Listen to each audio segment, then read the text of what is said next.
નમસ્કાર મિત્રો સ્વાગત છે તમારું અમારી યુટ્યુબ ચેનલમાં। આજની વિડીયોમાં વાત થશે દેશ અને દુનિયાના સુપરફાસ્ટ સમાચારની।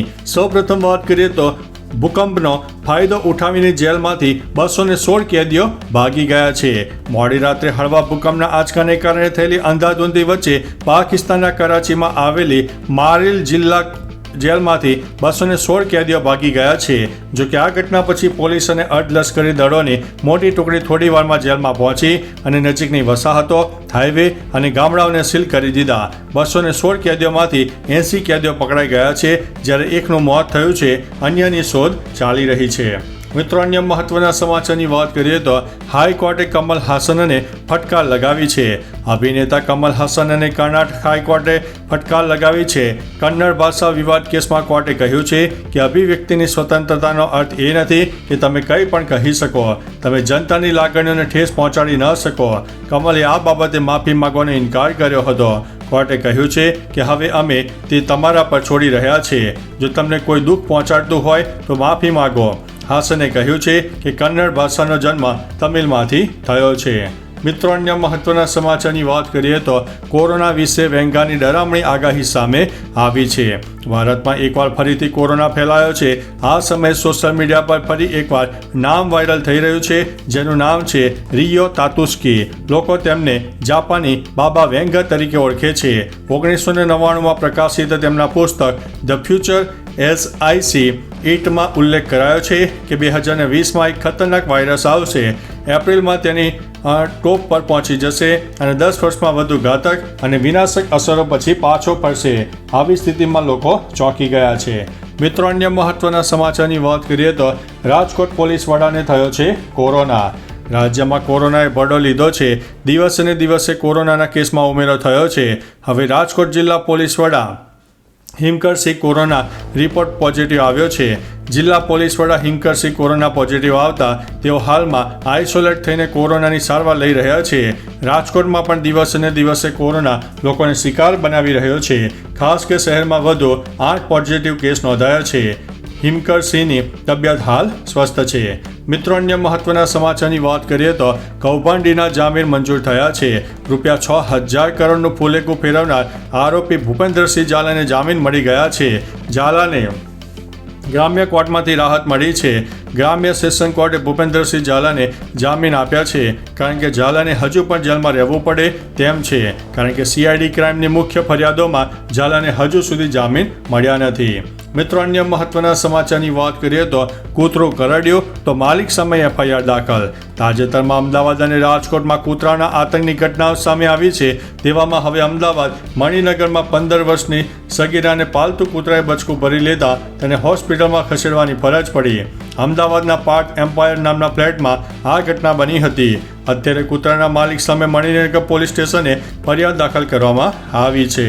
મિત્રો, અન્ય મહત્વના સમાચારની વાત કરીએ તો ભગવાન બુદ્ધના અવશેષો ભારત પહોંચ્યા। ભગવાન બુદ્ધના પવિત્ર અવશેષો વિશ્વભરના બૌદ્ધ સમુદાય માટે વિશેષ મહત્વ ધરાવે છે। વિયેતનામથી દિલ્હી પહોંચ્યા બાદ પવિત્ર અવશેષોને સવારથી એક દિવસ માટે રાષ્ટ્રીય સંગ્રહાલયમાં જાહેર પ્રદર્શન માટે રાખવામાં આવ્યા હતા। દક્ષિણથી ઉત્તર વિયેતનામ સુધીના ઘણા પ્રતિષ્ઠિત સ્થળોએથી પસાર થયેલી આ યાત્રામાં 1.78 કરોડથી વધુ શ્રદ્ધાળુઓએ ભાગ લીધો હતો અને મુલાકાત પણ લીધી હતી। મિત્રો, અન્ય મહત્વના સમાચારની વાત કરીએ તો મનરેગા કૌભાંડની મલાઈ ઉપર સુધી જાય છે। રાજ્યમાં મનરેગા કૌભાંડને લઈને ભાજપના નેતાનું મોટું નિવેદન સામે આવ્યું છે। ભરૂચમાં સાંસદ મનસુખ વસાવાએ મનરેગા યોજનામાં મોટા પાયે કૌભાંડ થયા હોવાનો આરોપ લગાવ્યો છે। તેઓએ કહ્યું છે કે કૌભાંડની મલાઈ ઉપર સુધી જાય છે। કાર્યવાહી માત્ર નાના માણસો પર કરવામાં આવે છે। મનસુખ વસાવાએ નિવેદન આપતા વધુમાં જણાવ્યું છે કે 58 ગામોમાં 7.30 કરોડ રૂપિયાનું કૌભાંડ થયું છે। મિત્રો, અન્ય મહત્વના સમાચારની વાત કરીએ તો પોલીસે લાફાવાડી કરી તપાસનો વિષય। સોશિયલ મીડિયામાં સુરેન્દ્રનગર પાટડી સરકારી હોસ્પિટલમાં પોલીસે કરેલી લાફાવાડીનો વિડીયો વાયરલ થયા બાદ ચર્ચાનો વિષય બન્યો છે।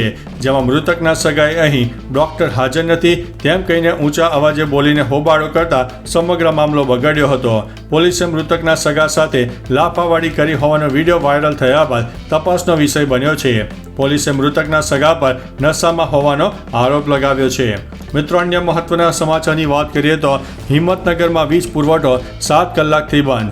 હિંમતનગરમાં છેલ્લા 7 કલાકથી વીજ પુરવઠો બંધ છે. બળવંતપુરા 66 kV સબસ્ટેશનમાં સવારથી જ મહત્વપૂર્ણ સમારકામની કામગીરી ચાલી રહી હોવાથી 7 વાગ્યાથી બપોરે 12 વાગ્યા સુધી વીજ પુરવઠો બંધ રાખવામાં આવ્યો હતો. બપોરે 2 વાગ્યા સુધીમાં કામગીરીને પૂર્ણ થયા બાદ વીજ પુરવઠો પુનઃ શરૂ કરવામાં આવ્યો હતો. 100 થી વધુ કર્મચારીઓ વિવિધ વિસ્તારોમાં વીજ લાઇનની મરામત કરી રહ્યા હતા. મિત્રો, અન્ય મહત્વના સમાચારની વાત કરીએ તો પાકિસ્તાનમાં ભારતના એક દુશ્મનનું મોત થયું છે. આતંકનો ચહેરો કહેવાતા જૈશ-એ મોહમ્મદના વરિષ્ઠ કમાન્ડર મૌલાના અબ્દુલ અઝીઝ ઈસરનું રહસ્યમય રીતે મોત થયું છે. તમને જણાવી દઈએ કે લાંબા સમયથી ભારત વિરોધી પ્રવૃત્તિઓમાં તે સામેલ હતો અને ઘણા આતંકવાદી હુમલાઓનો તે માસ્ટર માઇન્ડ હતો. મિત્રો, અન્ય મહત્વના સમાચારની વાત કરીએ તો રાજકોટની 25 ખાનગી સ્કૂલોને નોટિસ.